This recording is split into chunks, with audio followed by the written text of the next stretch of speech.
All right, finally the Namma test challenge slider settings. Let's go.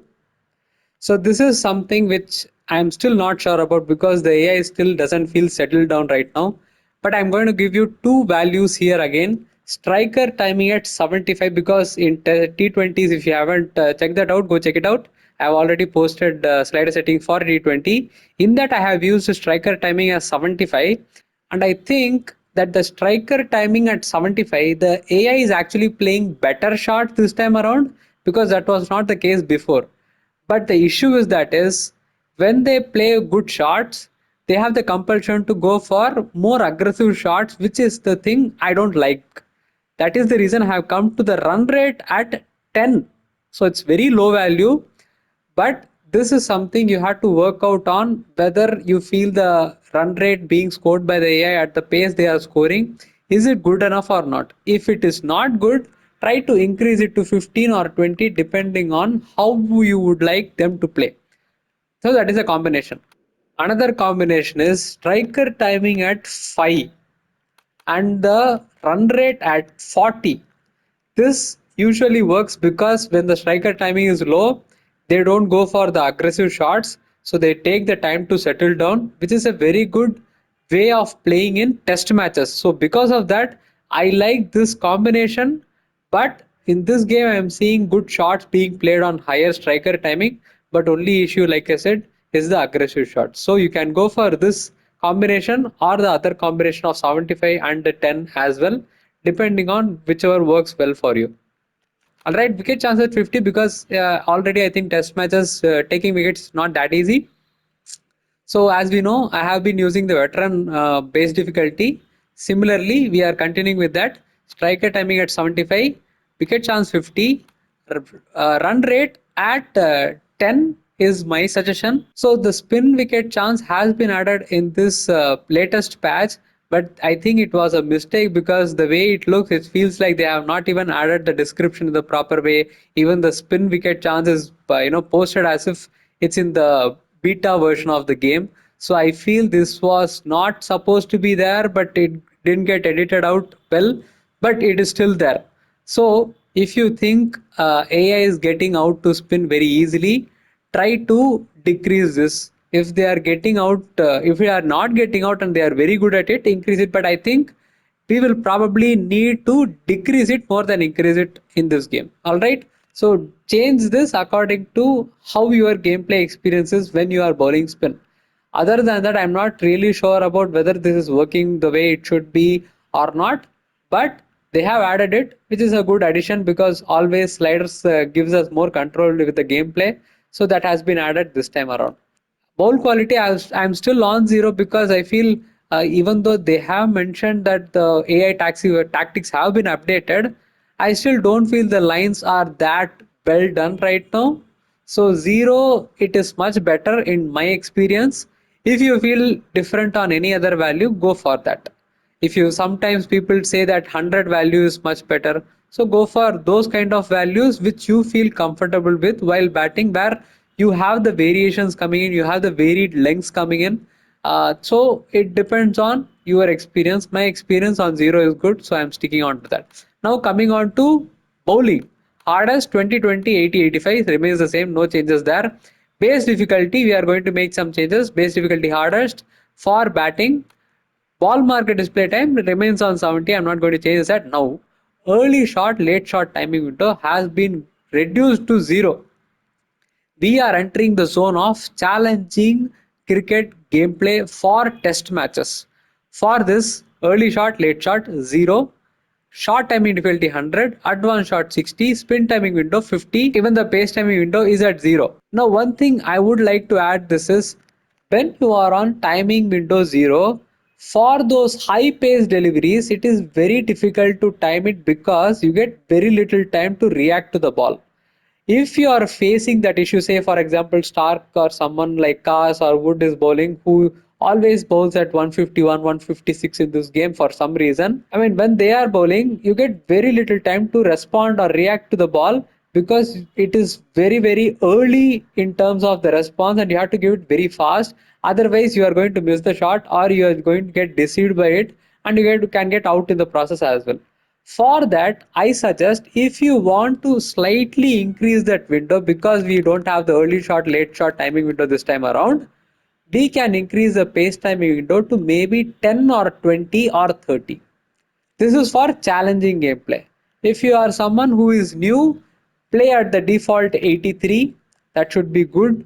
But if you want challenging gameplay, you have to come around 50 or 40. So really challenging is 30, 20, 10, 0.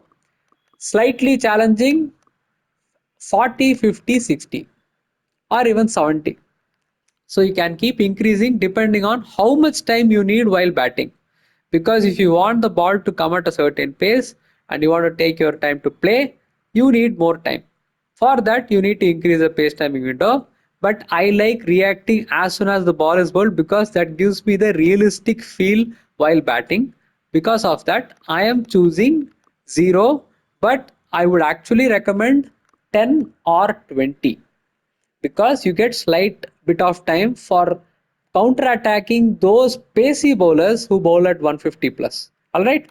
Striker skill bonus, you can have it at 10 as well, but right now I have it at 5 because I just wanted to create an extreme challenging test sliders, but you can have it at 10. Okay. Foot placement difficulty 100. Guys, another thing, the game felt like it was getting easier with patches, but right now with the foot placement difficulty at 100, it feels very, very challenging. So if you feel the difficulty is way too high while batting and you're not even able to connect anything whatsoever, try to reduce this to 90 or 80. You should be good. This is for challenging gameplay. 80, 90, 100 challenging gameplay. If you want a bit more space to play, not really bother too much about the footwork because it's hard for you to get it right every time, try to reduce it to 60, 70 or 50 even, because sometimes these values gives you balanced gameplay because the game gives you slight leniency in the footwork to connect the shots. That's the whole point of it. All right. So the difficulty, if you want balanced kind of experience which where you know the game but you find it slightly difficult to play, 50, 60, 70 should be good. If you are new, try to start at 10, increase it as per your skill getting improved with time. That's all. So don't try to complicate all these things. Just keep it simple because if you are struggling with the game, just make it easier for you to play. When it feels too easy, try to slightly increase it because then the challenge factor comes into play. Because at the end of the day, we want to have a good time with the game. That's all. It's not about whether we play at the highest difficulty or the lowest difficulty. As long as we have fun with the game, that's all that matters. All right. Short selection influence. We have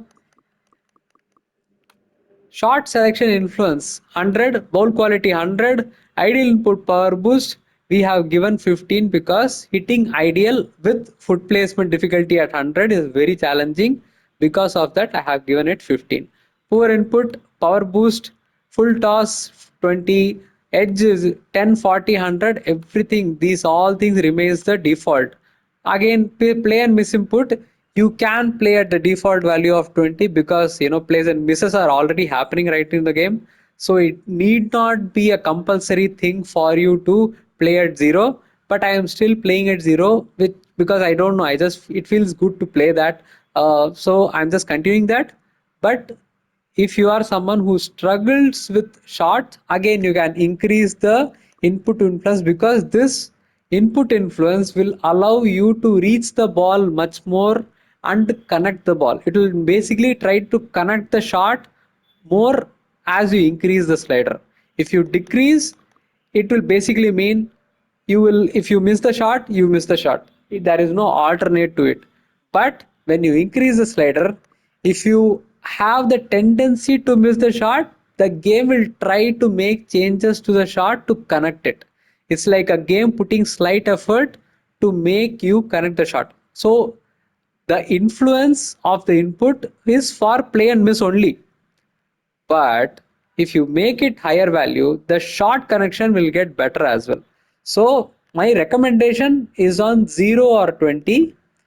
But if you want the connection to happen and you don't want the play and miss to happen way too often because you are already struggling with the game, you can increase this slider. Skill influence remains the same. Now coming on to physics.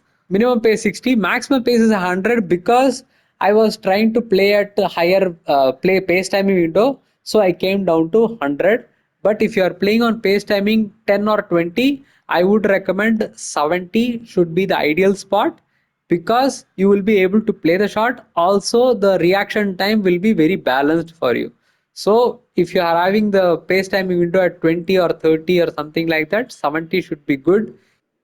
So if you are going slightly above 40 plus in terms of the pace timing window, you can simply go to the max pace of 100 while batting. No problem whatsoever because you will be able to get the timing right because you have the bandwidth to experience all the different timing like early timing, late timing, okay timing, everything will come into play. So because of that, you can play at higher pace, but for people who are playing at lower timing window, pace timing window, reduce it to 70 or 60.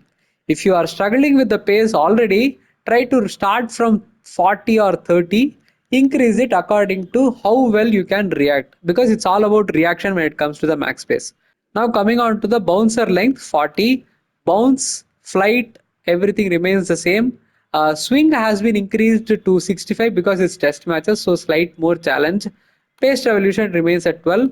Drift and revolutions both stay at 30, just like the other sliders. Pitch friction, bounce reduce it to 40. Pitch friction I have not changed because there is already much movement going on in the game by default, so I am not changing that. Ball friction remains the same. Ball bounce reduces to 40 because of the tennis ball bounce. Short force 50, visual pace, spin visual 70 and 80. That is all for this. All the slider setting in this should be giving you a good experience. If anything, let me know in the comment section. I will try to modify values according to what suggestion you need. So all these combinations should be working out well for you in test matches because overall it should give you a good experience. But if you have any issues, let me know in the comment section. I'll try to help you out on what sliders you can change to make the effective changes happen in the game. All right, these are the values. Let me know of your experience as well after you play because if there are some changes needed when you play, the longer version, it takes more time to complete. So more the people try it out and let me know your experience, I will be able to cater to wider audience because of your experiences and reviews of how these slider settings are working for you. That's the whole point of it. So thank you all for watching. Make sure to support the channel, hit that like button, subscribe to the channel, and also if you want to support the channel freely, you can make use of the Amazon affiliate link in the description. Just whenever you go purchase in Amazon, just use the link so that I can get a commission out of it, and that goes into the channel to make it better, to make it much more fun, and make it much more informative as well. Thank you for all the support. I will see you guys in the next one. Bye bye.